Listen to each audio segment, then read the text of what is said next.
It is interesting how high school is a microcosm of adulthood. When I was a teenager, the notion was that high school was meant to prepare you for college. That is somewhat true, but high school actually prepares you for real life.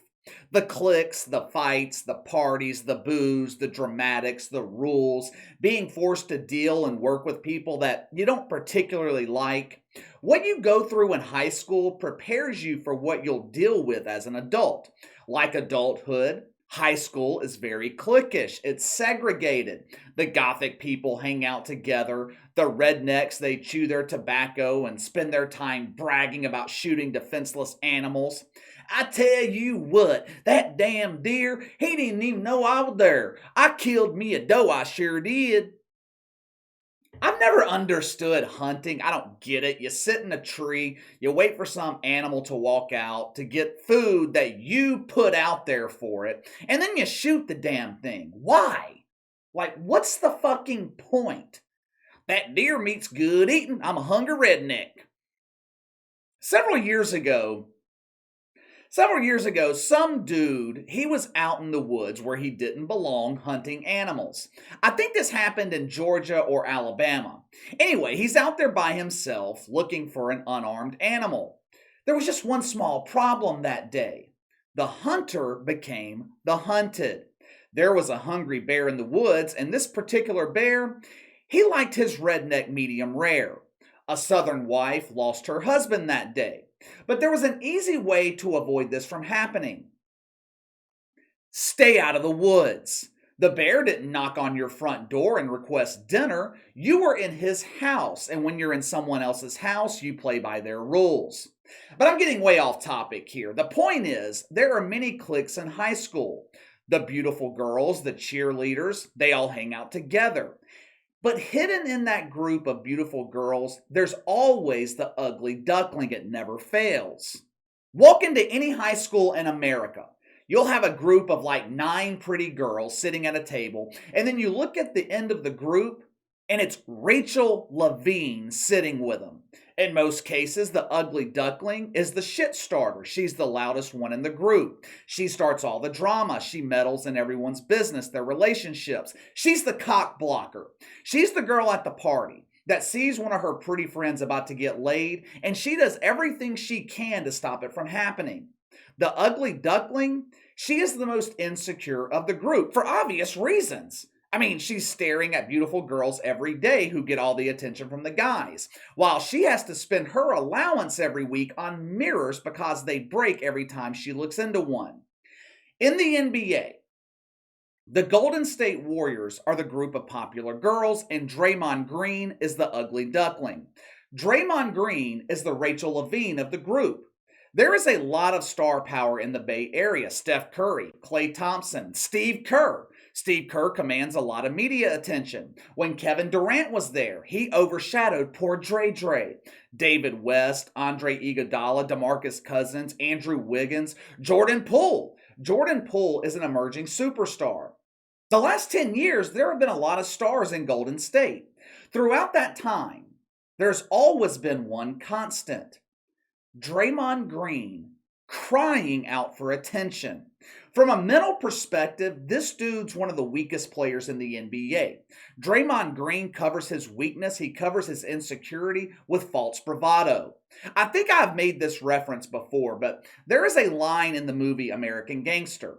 Denzel Washington, he played Harlem drug dealer Frank Lucas in that movie. By the way, they claim that movie is based on facts in real life. Most of it is 100% bullshit. It's a fairy tale told by Frank Lucas. Denzel Washington, he portrays him as this intelligent, sophisticated, soft-spoken dude who wasn't braggadocious, he wasn't flashy. But the truth is, Frank Lucas was illiterate. I don't want to speak ill of the dead, but Frank Lucas, he wasn't a very smart dude. He flaunted his money. Anyway, in the movie, Denzel Washington, he is talking to one of the brothers of Frank Lucas. The brother walks in the nightclub, decked out in jewelry and expensive clothes.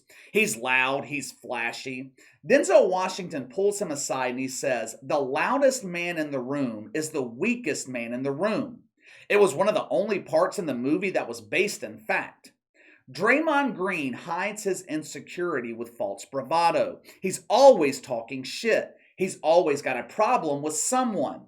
The reason Kevin Durant wanted out of Golden State? Draymond Green. He often leads the NBA in technical fouls. Back in 2016, Draymond Green, he didn't feel like he was getting enough attention, so he took to Snapchat to send the world a picture of his dick.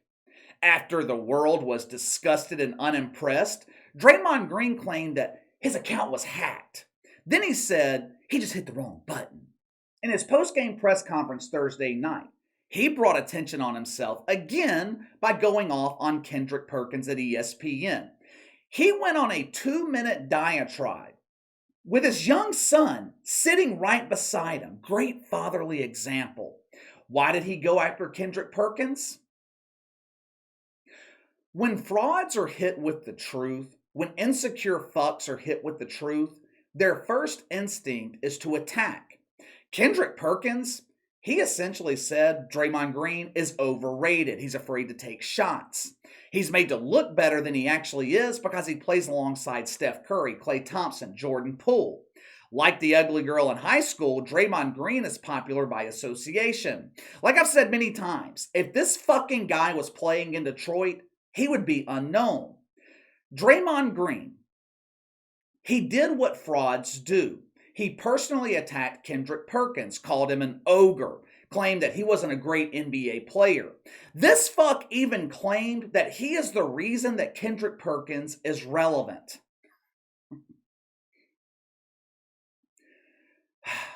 The delusional world of the woke.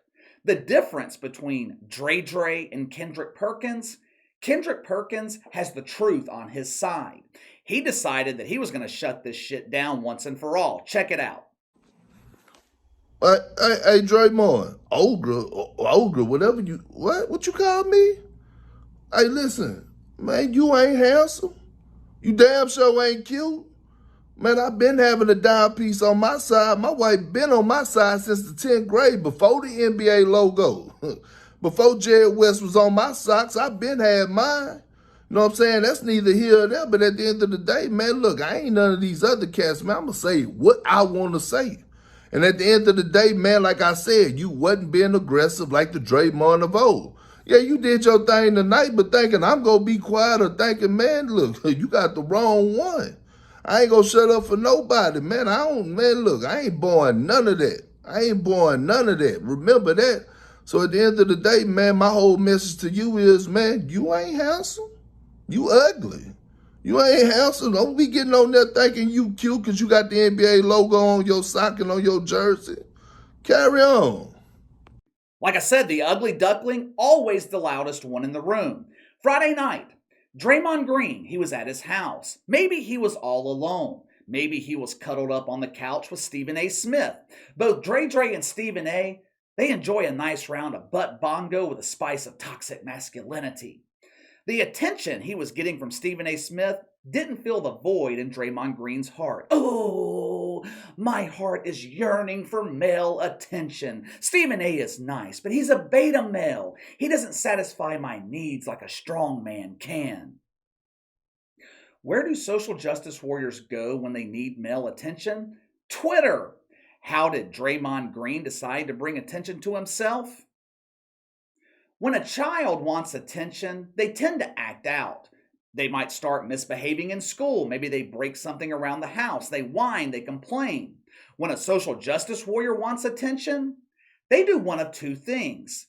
They burn down buildings in their own neighborhood, or they make up bullshit on Twitter. Check out this bullshit Draymond Green tweeted yesterday morning. Doing what I do here every day, analyzing the mainstream media, I come across a lot of good bullshit. But I might have to add Draymond Green back here to my woke Hall of Fame, because this is some of the best bullshit that I've ever seen. This dude is either out of touch, a complete dumbass, or he said this knowing it was a lie. Are you really trying to convince me that ESPN is biased against black men? Are you fucking out of your mind? The work of black coaches is never respected? Have you ever heard of Mike Tomlin? What about Doc Rivers? Doc Rivers and Draymond Green, they actually have something in common. Doc Rivers is the most overrated coach in the NBA, Draymond Green, the most overrated player. Doc Rivers gets outcoached every fucking year in the playoffs, yet somehow he continues to be praised. He continues to be respected. He keeps getting opportunities to coach veteran playoff teams. Ty Lue, another respected black coach. Rich Paul, though, Rich Paul doesn't get respect. People say he only made it because of LeBron. Well, that's the fucking truth. Rich Paul was selling t-shirts in an airport when he met a young LeBron James. If it weren't for LeBron, Rich Paul, he would be working at Foot Locker.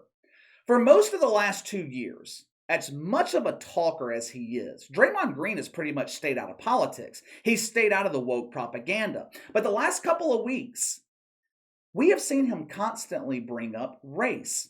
He tried to paint Chris Russo with the race brush because Chris Russo told him essentially to shut the fuck up.